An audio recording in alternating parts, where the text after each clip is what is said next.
والصلاة والسلام على سيد الأنبياء والمرسلين وعلى آله وأصحابه أجمعين. اللهم صل على سيدنا محمد وعلى آل سيدنا محمد كما صليت على إبراهيم وعلى آل إبراهيم إنك حميد مجيد. اللهم بارك على محمد وعلى آل محمد كما باركت على إبراهيم وعلى آل إبراهيم إنك حميد مجيد. اللهم ألهمنا مراشد أمورنا وأعيذنا من شرور أنفسنا. Rasulullah sallallahu alayhi wa sallam would explain through incidents to his Sahaba radiallahu anhum of miracles that occurred in the people of the past. And he would explain it in such a unique manner that he wanted that the Ummah to say that if someone in the past did this and they were able to create such a wonderful result out of it, and they were not part of this Ummah, but the action was so valuable that Allah gave so much of attention that it removed all obstacles and paths, blocks from the individual and opened up his way to complete ease. So if a man in the past could get this here, then in this Ummah if someone can get. So in this narration I want to explain to you three things I mentioned. Three actions which each one was done in a very unique manner. The occasion was a very difficult occasion. And each one, when they found themselves in a spot, in a tight situation, and when they lifted up their hand, each one thought of an action that he had done in his life. He said, "Oh Allah, I did this action for you." He mentioned it, the collective power of these three actions. There was a boulder in front of where they were. It did not seem possible for that boulder to move and for them to survive the problem. But what three actions that each one had done, it created such a result that a boulder without anyone pushing it moved out. So let's start again. That in our life, we will definitely see as we grow up, there's going to be some barrier. This world comes with it. Sometimes there's a barrier, I want to get married, I just can't get the girl. Sometimes there's a barrier, I would love to get a child is just not coming. Sometimes there's a barrier of a business. Sometimes it's just a blockage, I want to meet with people, everything just doesn't work. Every business I open, it's not taking off. What we call the secret to one's success. Because everyone wants that in this world. I want to have children, but they must not fall into difficulty, they must not fall in problems, drugs must not catch them, evil must not catch them. Everyone wants the secret to success, that all my problems must just push away. Nabi sallallahu alayhi wa sallam said, amongst the people in the past, there was an occasion where three people set out. At night, because of the storm, they said that we rather take protection in a cave. So they entered into this cave, thinking that the cave will save them from the storm. Many of us, you might make this mistake in life, that when we need help, man's nature is you will first turn to man for help. And many a time the person you turn to for help, he will disgrace you so badly that after that you will say, I'll never ever ask that person again for help. He'll tell you, I'll help you out. And now you're waiting for that help, it's not coming. And what he told you, I'll give you 50,000, by the time he finally gives you 5,000. And he gave it to you with such a face that he disgraced you from the beginning till the end.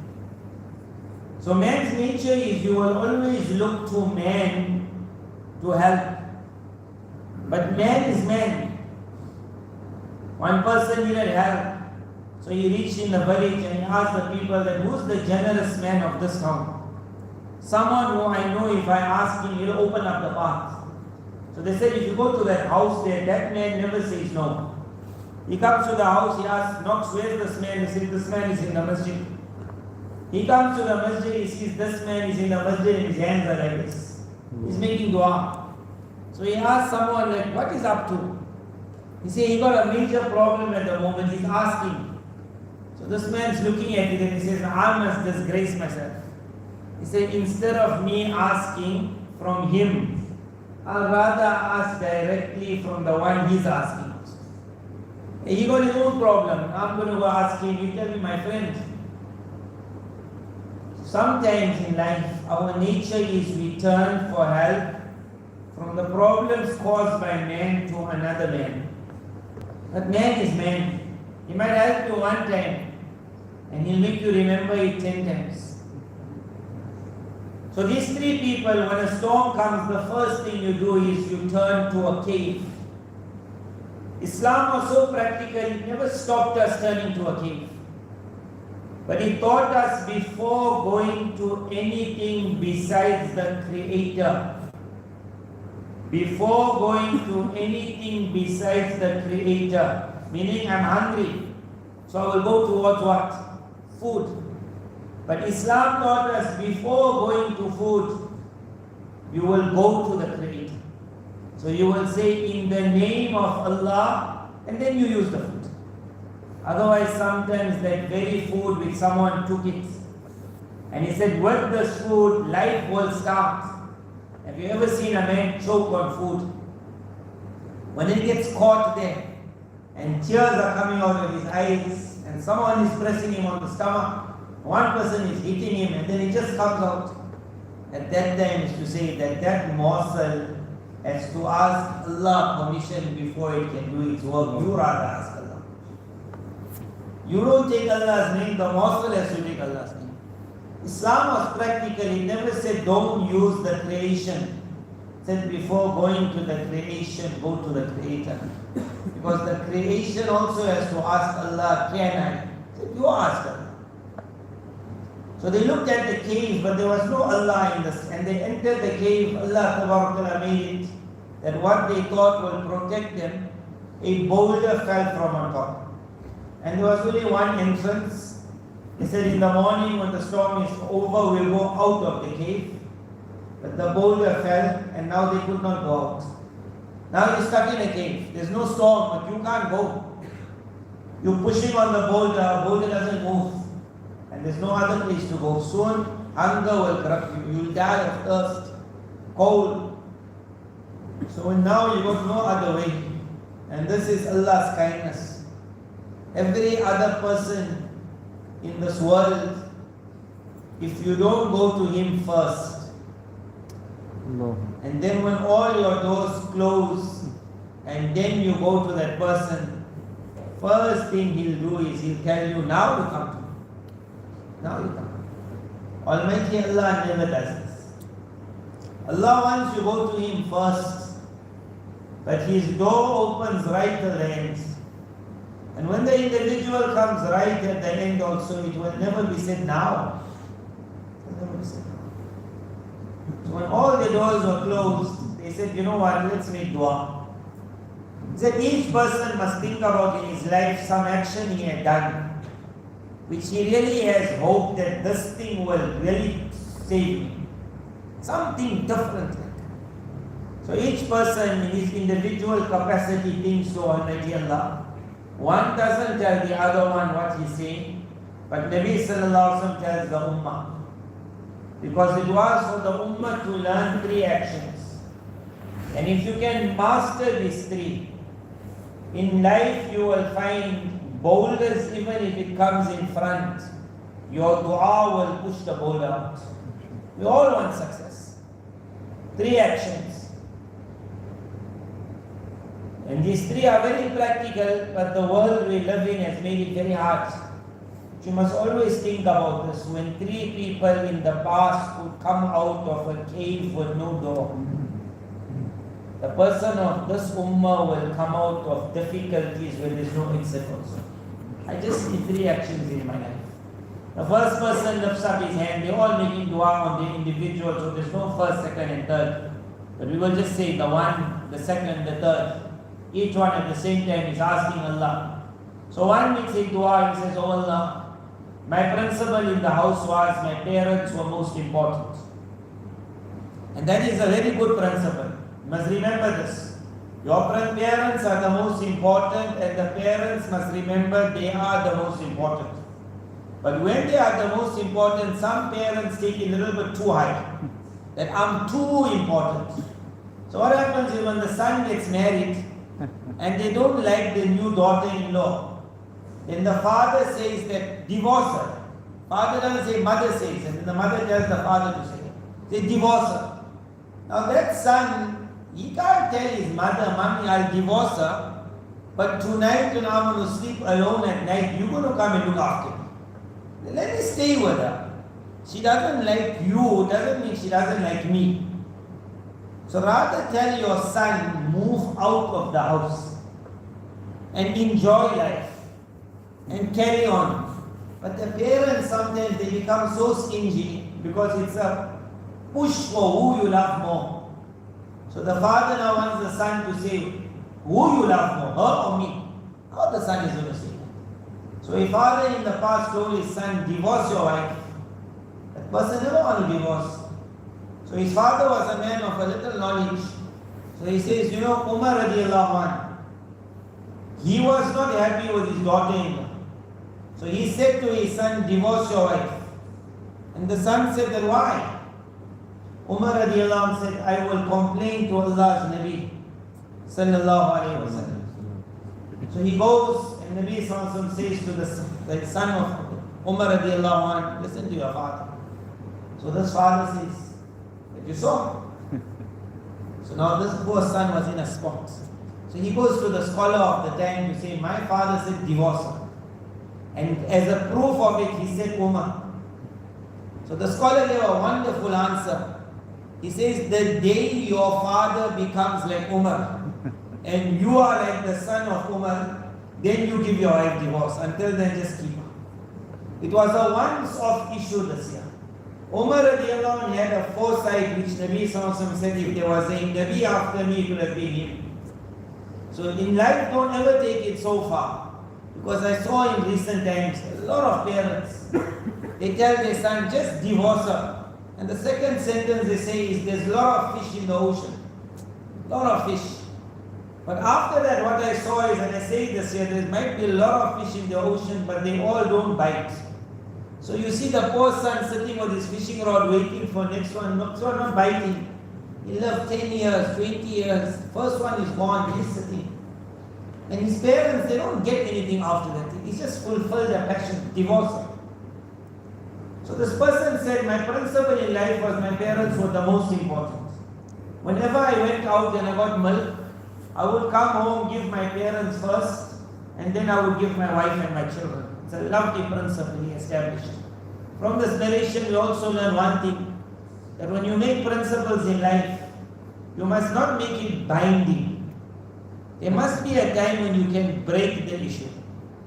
You must never make something binding on yourself. When you make it binding, which is not for us, you make life a little too hard for yourself. If a man says, I don't eat this, he mustn't eat it, but he must never say it's haram.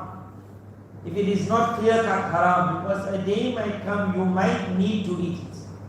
But when you closed up so many avenues which Islam allowed, later on life does become tight for you and your family. So keep it, that you cut your path, but don't close up the path on yourself. But he made a law, it can never happen that my family will drink milk before my parents. He says, but on a day came that we went far out.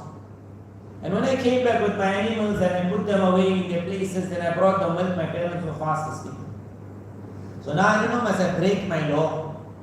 So normally when you go, then you make a little bit noise, maybe the parents will wake up, but they never wake up.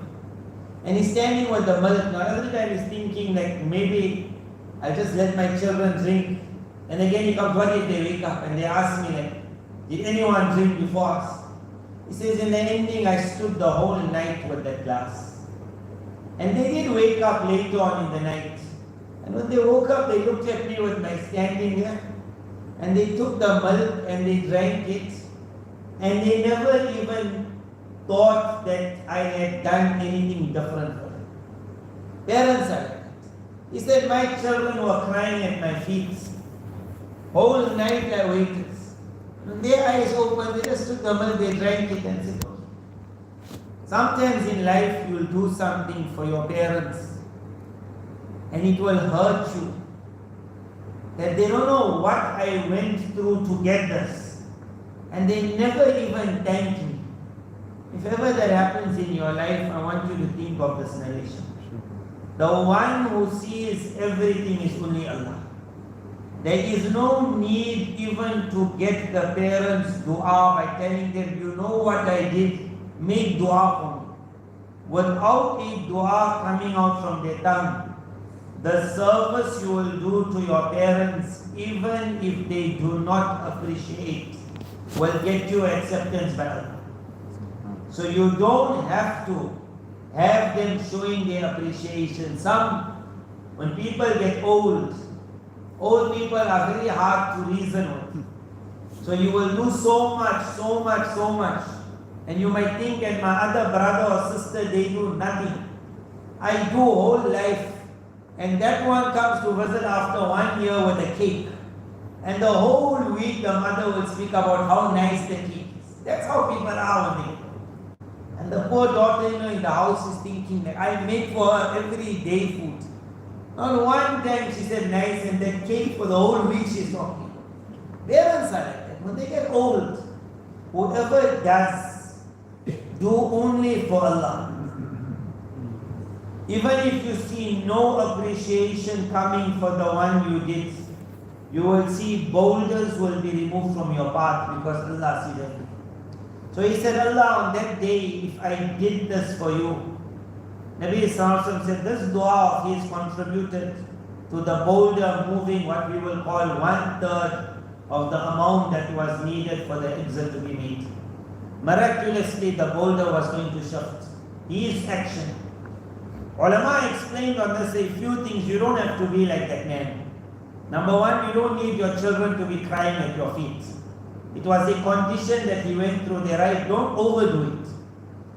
But the principle on this narration was, do for your parents even if they do not show appreciation. And you will open up between you and Allah such a door that when you will in life find any difficulty, your khidmah to your parents will remove that difficulty. One, all of us make intention. Allah make me obedient and a khadim of my parents. Number two, you got to do what? Wealth, business. And here everyone will be a businessman one. But in business, when you see a lot of money, naturally the habit becomes to steal a little, to cut a little so I can get more. In life, you can never ever get something called more. A person in the womb of his mother, the angel has already written how much this person is going to eat, the amount of sustenance this person is going to get. It's already written in the womb. Once that amount is finished, I reached one place, so they were a little bit hard on food. They told me, you must eat, like you're not eating. So I said, I just had breakfast, how am I going to eat? They said, you must eat, you're making us feel bad. So on the Dastarkhan, I said that, when I was in the womb of my mother, the angel wrote for me that my sustenance will be so much. As soon as I reach it, I'm going to die. You people want to kill me before my time. Because if I eat it faster, I have to die earlier. Rather give me a few more days, then I get my sustenance here, I got a few more days to visit. Alhamdulillah, the next meal, and no one troubled me after. Yeah, I understood that. You can't get more. There's no word called more. So you're going to get 1,000. If you're going to get $1,000, you might take that $100 before time. But another 100 is not going to come after. It's going to end on 1,000. You're going to get 1,000 whether it's from halal sources or haram sources. You might get it faster in a haram source and slower in a halal source. But that's all you're going to get. There is no word called more in anything. So when money opens up, business opens up, the thought that if I make this raw deal, I can get more, there's no more. It will only be, I'll get it quicker, but then remember your debt has to come faster also. And you will be questioned for it because haram opens up Jahannam. It will come with no blessings. It will spoil you, your family, your children. It will give nothing. Rather say, I'll wait for something to come pure halal, and I got more time in life, so I can finish. Nothing is more. So he says, it happened that I had workers building something for me. And when the time came to pay, one worker, his attitude went off. He wasn't happy with the amount we agreed on. He felt he had extra work. So when I put it in front, he looked at it and he just walked away. So the normal law in Islam is that if a worker, you owed him so much, the day he comes back, you must pay him so much. But this individual, he had a little extra feeling in his heart, so that money which was due to that worker, with it, he was a person of animals, so he purchased one goat. And Allah Ta'ala made it could have been a female and it gave birth. And normally in animals, some die, some live. In this one year, many lived, very few died. So in a very short while, this thing grew very well. And he used to always look at this, and he marked the amount of animals that came from that one animal. He never had to do it, but he did it. He marked the entire thing. And it happened after a while, this man comes back. And he says, servant of Allah, you remember me? He says, you never paid me still. I want my money. So he says, I took him into that area and I showed him. I said, all of this animals is yours. And normally when you say that, you expect that the man will look back and say, no, can't be. And then I tell you that, no, I did this and I marked it and did so much. And then that person will say, what a thing. I can't take all. How can I take all? Okay, I'll take half, you keep half. He thought something is going to happen. He says, Wallah, that man looked at me. He said, are you joking? I said, I'm not joking. This is yours. He said, he took it all and he never even thanked me. Yes, you get some people like that. That's this whole narration is where people don't appreciate it. He said, he took it all. He said, oh Allah, if I did that, and I did it only for you. Because that man never knew that he had a right in all this. He never knew. There will be times in life when money will be in front. The biggest exam is the time of inheritance. Maybe in your life you will be told by your father, you must be the main person to do the distribution. You will know of certain money which others don't even know about. You must think of this man. That sometimes maybe it's not even that one's right, but there's a slight chance there is. You must think of this man, where he said, all of this is yours, which he gave extra, and the other person never even thanked. If you can be that person one day, where you tell your sister, all of this is yours, but all is not hers, and instead of thanking you for being just, she still swears you. And you look at her and you look like, I gave you my share also and you swear in me. The world is like that. In this world, no one appreciates except Allah. But when problems will come in life, even if your sister appreciated, she will not be able to help you. When problems come in life, it's only Allah. So when we only do for Allah. Whether the person thanks, doesn't thank. He said, oh Allah, if I did it for you, Nabi Sallallahu said, contributed to the move of 1/3 of this. The last one was the hardest one. It's the hardest to explain also. And it's the biggest for the era we live in. It got to do with a feeling of desire for the opposites. The opposite sex. A boy has a desire for a girl, girl for a boy. And then there is a relationship which is halal. But then there is that relationship which is haram. So he says that there was my cousin and I really liked her. But perhaps she never wanted to get married to me. He says then a time came, because of drought, she needed help for the year. You need a lot of money so you can start farming. So she comes to me asking for help and I say, I will give you so many gold coins on condition. She said, what condition? And he said, the condition is, I always wanted to be with you, allow it. And she looks at me like, and she just goes out of the house. Says, but a time comes where she comes back again. And she's really desperate. And then she says, I'm asking you for help. Who else am I going to go to? And he's mean and he says, remember the condition.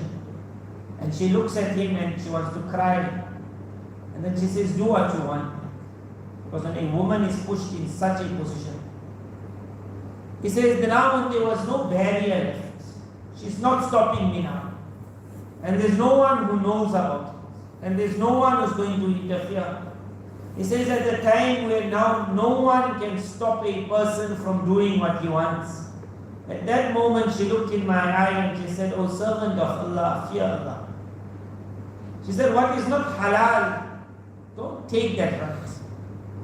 But she couldn't stop me, she was there. She just said it. She said, because your name was mentioned, O Allah, at that moment. I just stood up. And I just turned around from her and I said, just take the money and get out.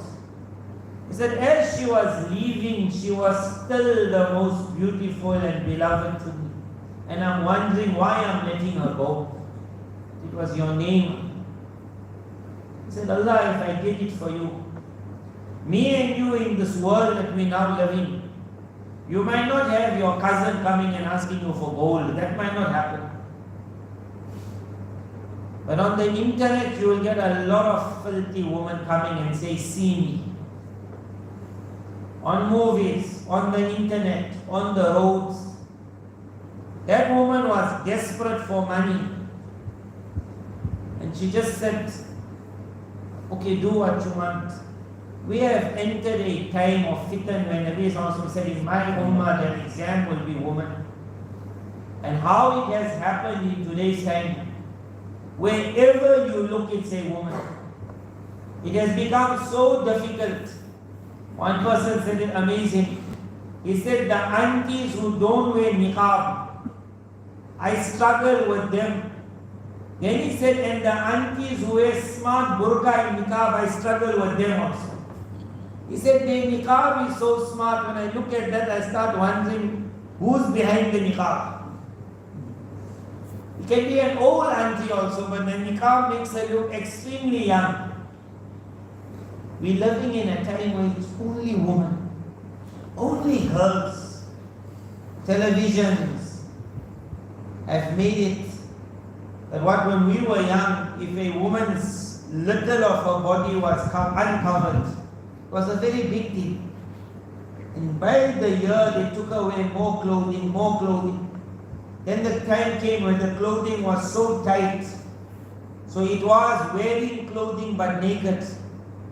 Then the time came where there was hardly any clothing, but they still say they're wearing clothing.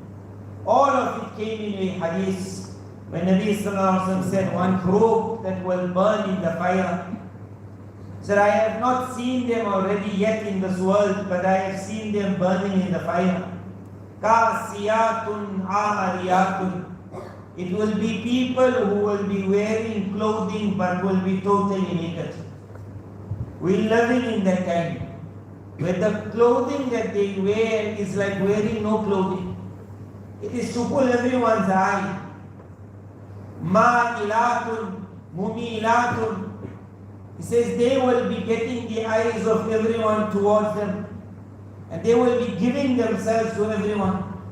What you see today in Hollywood and Bollywood and on the internet, he even described how their hair will be. And that is exactly how the stars put up their hair today. He described their hair, he described their qualities, he described they will be wearing clothing and totally naked, calling everyone towards them, giving themselves to everyone. The level that we have seen it today with the internet, they've opened themselves, sold themselves to any and everyone, made themselves totally free. But there will be that one part of this ummah who will think of this boy. And when there was no barrier between him and her, it was the name of Allah that made him stand up and say, get out. And when he said get out, he still asked himself, why I'm letting it go? Me and you will have to do that. Allah's name will come in front of us, and that's the only thing. Our mother and father will not know what we're doing on the internet. Allah's name will have to come in front. And at that time we will have to say to that girl that fell, get out of my life. And when we say that, that feeling will still be there, but I want it. I want to look. I want to talk. I don't know why I'm letting it go. But if you can make that, then you will have gathered 3 actions within you: obedience and khidmah to parents, which is not the hardest. Number 2, in wealth, you don't run behind that last land. You try to be most trustworthy, and where you can give a little extra, you let it go, even if no one appreciates. And number 3, you let the name Allah become the barrier between you and what is called haram lust. And even if that desire is stuck within you, you stand up and you say, get out, and look the other way. It will burn you for a while. It will make you accepted right by the arsh of Almighty. With these 3 actions, you will then move in this world. And wherever you will find as a difficulty coming in front of you, the difficulty will just roll away. Nabi Sallallahu Alaihi Wasallam said 3 du'as were put together, and the boulder moved, and the 3 of them came out walking, and they went away back home. Our home is Jannah. You get to Jannah, the barriers of difficulties, trials, tribulations, shaitani traps will all be removed from our path with these 3. Allah Tabarak in His kindness give all 3 to all of us. Ameen. Wa sallallahu ala nabiyyil kareem wa ala alihi wa ashabihi ajma'in. Alhamdulillah. Make sure the bayan is short. Extra short. Jazakumullah. Assalamu alaikum. You make dua. What time dua? He's the one that told you? Oh. Alhamdulillah Rabbil Alameen. Assalatu wassalamu ala Sayyidil Anbiya wal Mursaleen wa ala alihi wa ashabihi ajma'in. O most kind Allah, most forgiving Allah, most Kareem, most Rahim Allah. Allah, the devil is all around us. Allah, but your power is much more than the devil and every lobby that works with the devil. Allah, as you pulled 3 people in the previous nation out of a difficulty which they never ever thought they could come. Allah, we lift up our hands in front of you and ask that you grant us that powers that we can reach acceptance in your court. Allah, you grant us the ability to be obedient and khadims of our parents in every situation. Allah, you grant us the ability to never cheat anyone, to be able to fulfill the right of everyone, to be able to always give a little extra. Allah, let us be the one that does not crave for the thanks and appreciation of people. Allah, let our eye only be to you. What we do in this world, let it only be for you. Whether the world appreciates or does not appreciate, let it never be the driving force behind our actions. And oh Allah, the most difficult that the world is finding, to be able to save the eye from looking at haram. Allah, as you gave it to a man in the past, Allah, in the love you have for the ummah of Rasulullah sallallahu alaihi wasallam, Allah, grant every one of us this ability to say no. Grant every one of us the ability to be able to close the eye, the ability to lower the gaze, the ability to turn away, despite a desire, despite the crave, despite a call, despite Allah, that burning desire to fall in haram. Allah, let your name be so unique in our life that it is able to pull us out of that haram and take us straight into Jannah. Ameen. Allah, as you have given it to people in the past, what difficult it is for you to give it to all of us. Allah, in your kindness, Allah, in the blessings of the Masjid, Allah, in the blessings of the Masjid, Allah, grant it to every one of us. Ameen. Allah, grant it to our children. Ameen. Grant it to their children. Ameen. Allah, if this is the secret to success, then Allah bless every one of us with the secret to every type of success. Ameen. Grant us the best of this world. grant us the best of the qabr, grant us the best of the akhirah. وصلى الله على النبي الكريم وعلى آله وأصحابه أجمعين والحمد لله رب العالمين.